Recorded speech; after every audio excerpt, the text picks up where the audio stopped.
Alright. So, ngayong araw, meron po akong good news tsaka bad news sa inyo. Ano yung gusto yung unahin ko? Good news or bad news? Good news or bad news? Sige, unahin natin yung bad news, ha? Alright. So, ang bad news po is that nagbasa-basa po ako even before pina-follow ko na po yung trend sa education system natin sa Pilipinas. Nabanggit po kanina na isa po akong licensed professional teacher. I am a major in social studies. Galing din po ako sa Pangasinan State Universities. And siguro marami sa inyo nagtatanong, bakit hindi ako nagturo? Well, actually, pag-uusapan natin yan, at isa po yun sa mga problema natin dito sa Pilipinas. Ang babasahin ko po sa inyo is a summary of the PISA 2022 findings, to which most of the teachers are aware, especially siguro yung principal natin.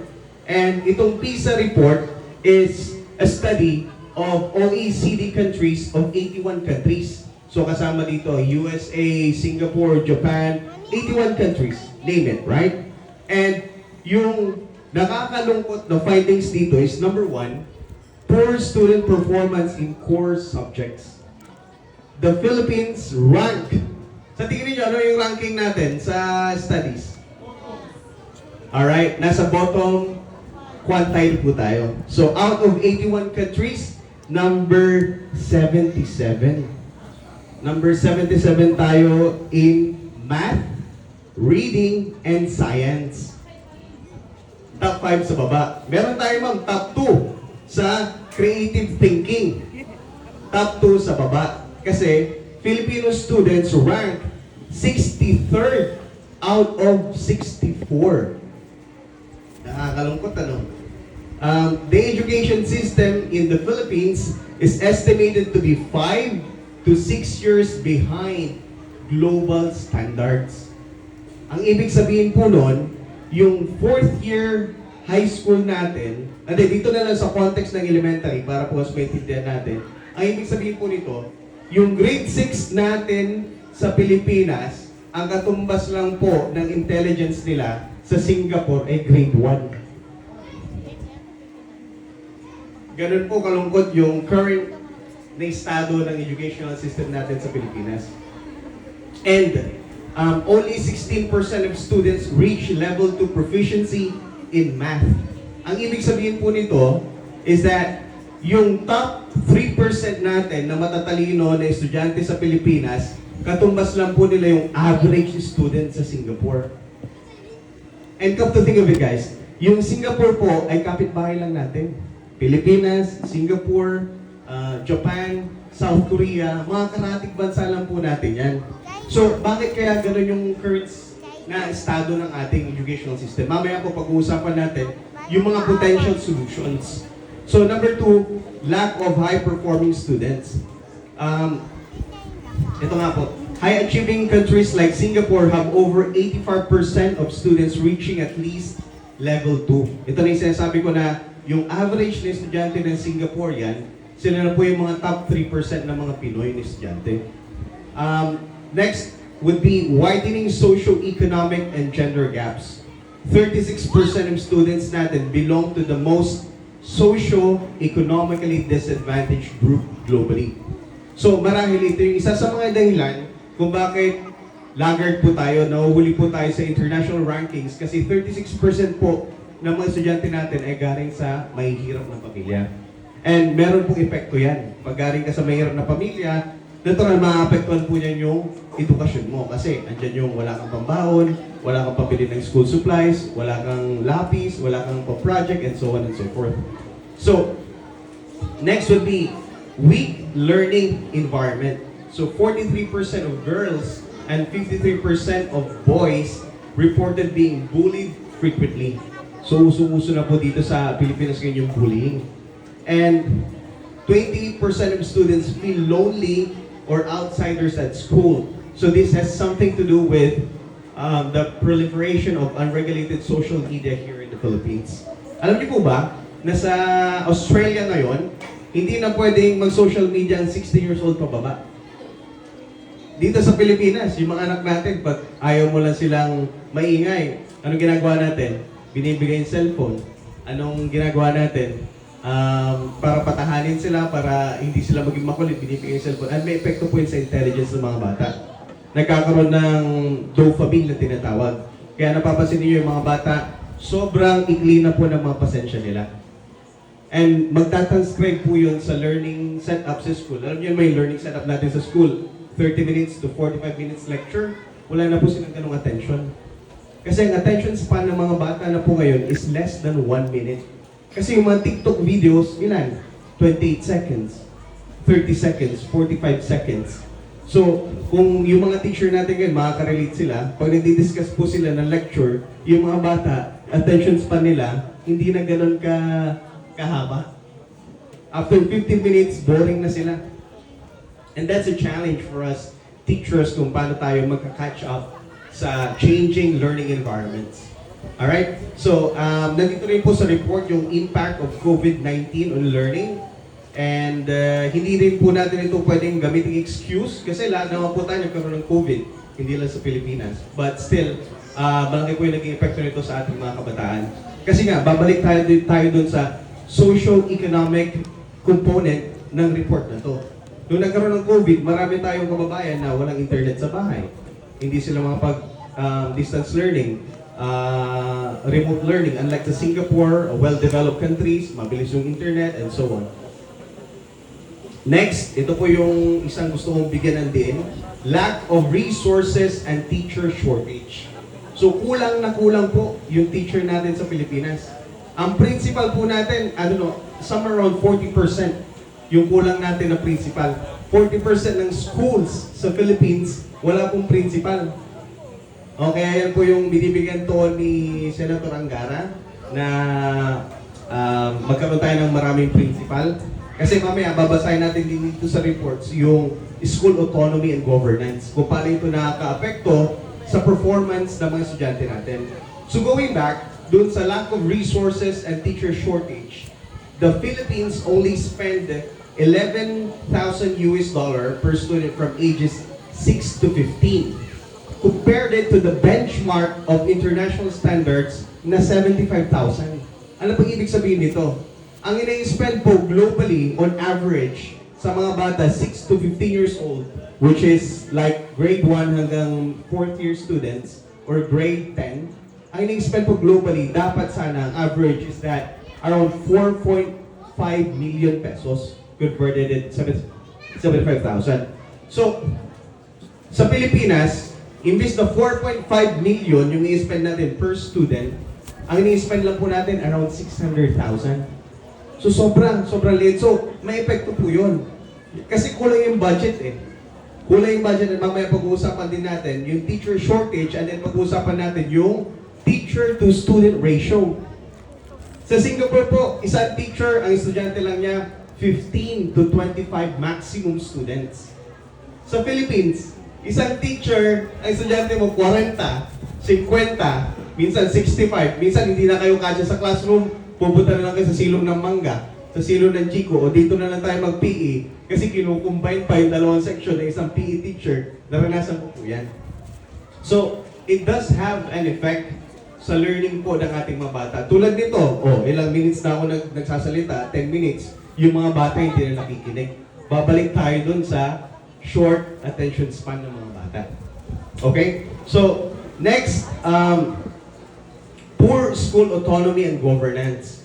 Only 32% of schools allow principals to hire teachers dito sa Pilipinas. International standard is 60%. So dapat magkaroon ng autonomy yung mga schools like ganito, hayaan natin si ma'am na mamili ng teacher, hayaan natin sila mag-hire ng mga para-teachers para mabawasan yung admin work ng mga teacher at mas makapagturo pa sila lalo. Okay? So, yan po yung bad news natin. Alright? Yan po yung bad news natin. Yan po yung current state ng educational system natin ngayon sa Pilipinas. But we do have good news. Meron pa pong pag-asa. Kasi tulad ninyo na mga estudyante na galing dito sa Barangay Guliman, kaya natin makipagsabayan. At napatunayan ko na po yan. Sino sa inyo dito parents na pinangarap na mapag-aral nila yung mga anak nila sa De La Salle? De La Salle, Far Eastern University, University of the East. Yung mga pangmalakasan na schools sa Metro Manila. So I'm saying this because galing ako sa Guliman Elementary School, pero yung mga nakasabayan ko nagtrabaho sa Metro Manila, galing sa mga ganong klase ng schools. Galing, kawork ko, galing De La Salle, galing Ateneo, galing Far Eastern University, galing magagandang schools. Anong ibig kong sabihin? Ang ibig kong sabihin sa inyo guys, hindi man kayo galing sa mga ganong malalaking universities, pero kaya ninyo may pagsabayan. Alright? So, sana magsilbi ito na magkaroon ng binhi sa mga puso't isipan ninyo na mayroong pag-asa na kaya nating sumabay. Kasi napatunayan na po natin yan. And isa pa po na hindi kasama dito sa report, so ngayon po ang pinagdiriwang natin ay Children's Festival. Sana man kung sinama dun sa report yung magaganda at gwapo na estudyante, baka number 1 tayo. No? Ang gaganda ng mga estudyante natin, no? Ang gagwapo. Kaso, hindi yun kasama sa report eh. Yung academics lang yung sinukat nila. Right? Now, going back to our theme, strategic partnership key to quality education. Let's now talk about it. Bakit ito yung key sa quality education natin? Number 1, we do have 2 options to improve our schools. Either it will came from national government, Department of Education, or magkakaroon ng autonomy yung schools like Guliman Elementary Schools headed by principals to have strategic partnerships sa mga non-government organizations and private organizations, parents, and individuals. Which is, ito po ay mas mabilis. Alam niyo naman po kung gaano gumagalaw yung gobyerno natin sa Pilipinas. Sobrang tagal.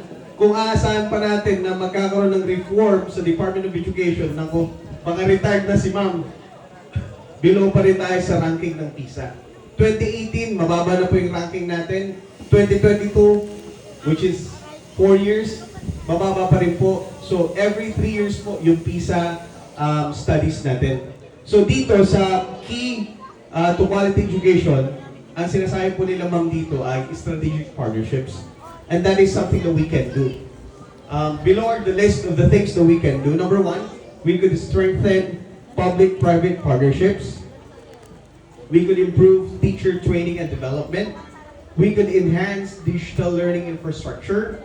We could address socio-economic gaps through sponsorship programs. We could promote inclusive and safe learning environments. We could increase school autonomy through decentralization. We could engage the private sector in curriculum development. We could strengthen government and international collaboration as well.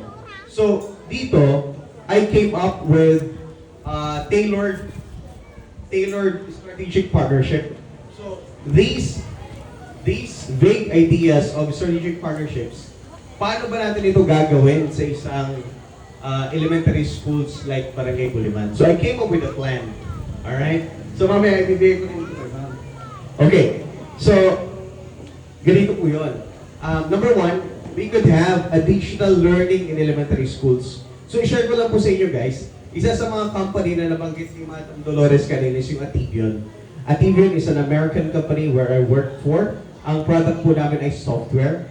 Alam niyo po ba, sa US, ang isang estudyante, meron po silang tablet. 1 tablet, 1 student. Tapos, yung company po namin, ang product po namin ay software. It's a content filtering software. Ibig sabihin, yung mga estudyante na merong tablet, pag uwi nila ng bahay, pag ginamit nila yung tablet nila sa YouTube, sa Facebook, sa TikTok, malalaman po ng teacher. At pwede pong i-block ng teacher yon. Pag nakita yung nagtitiktok yung, kahit pag nasa classroom setting na sila, pag nakita yung nagtitiktok, nag-YouTube, Facebook yung estudyante, pwede nilang i-block. And then, ma-alert din po yung mga teachers pag nagsusearch sila ng Google ng mga phrases like suicide or firearms, yung mga imminent na pwedeng mangyari na danger, nadidetect na po ng teachers natin. Ganun na po sila ka-advance.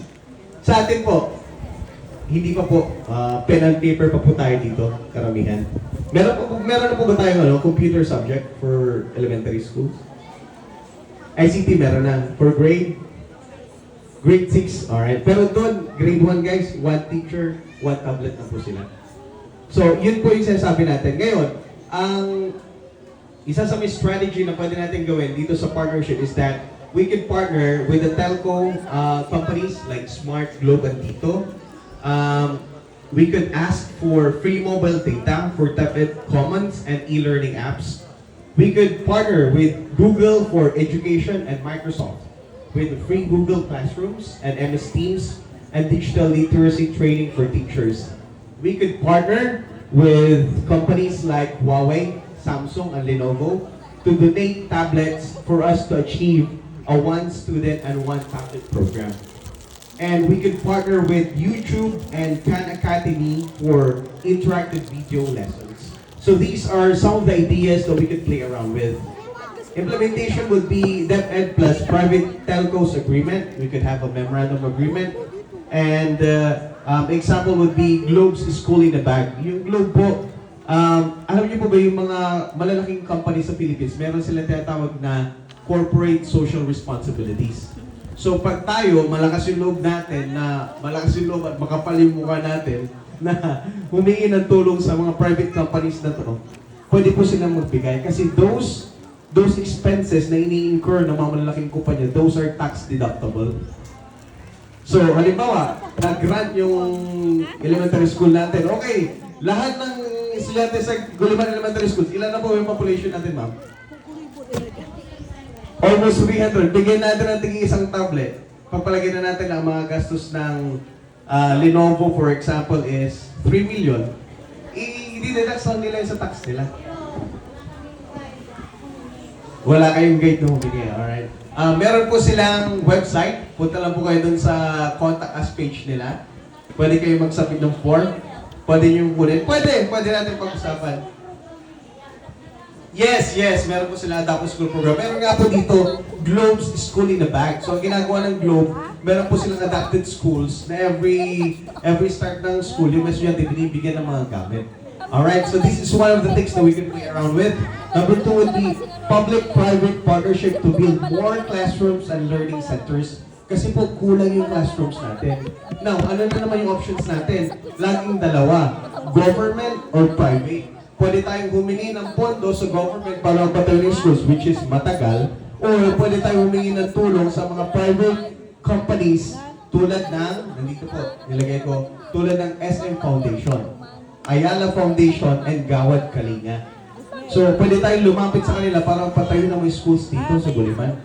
Pwede din tayo sa mga international institutions like USAID, JICA, or ADB. Namimigay din po ito ng mga grants na tinatawag.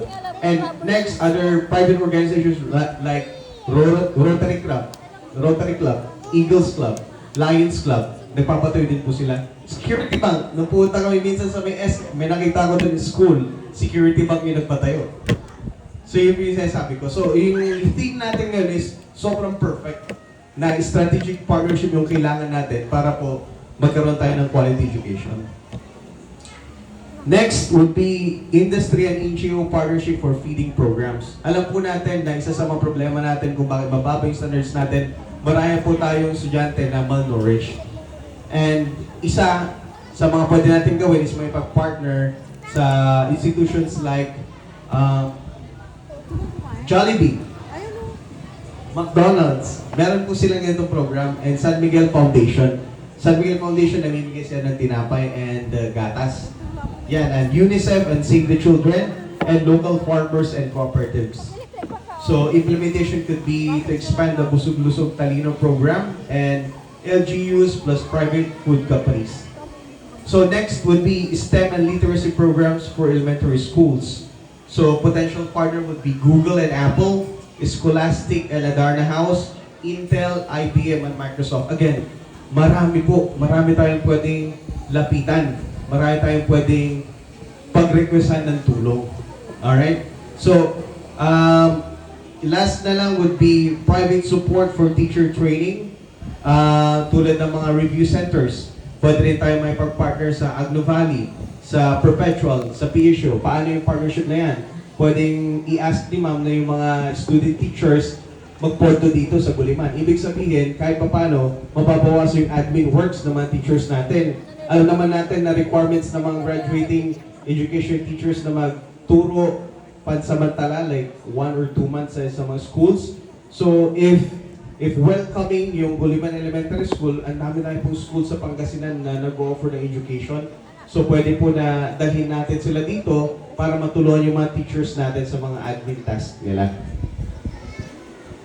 Alright, so alam ko, mainit na, conclusion na po. So, instead of waiting for government funding, the Philippines can improve elementary education now by forming partnerships that provide free tablets, internet and e-learning platforms, build more classrooms and libraries with corporate sponsors, expand feeding programs to keep children in school, offer free books, STEM kits and coding lessons, train teachers in modern digital and student-centered teaching methods. So, sana po sa lifetime natin, makita natin na mapasama ang Pilipinas sa at least top 10 ranking sa PISA. Yun lang po. Maraming salamat po sa inyong lahat. And meron po akong konting regalo na ibibigay sa inyo. In support of your occasion. So, sa inyo po ba o sa kanila na? Sa kanila na. Maraming salamat po.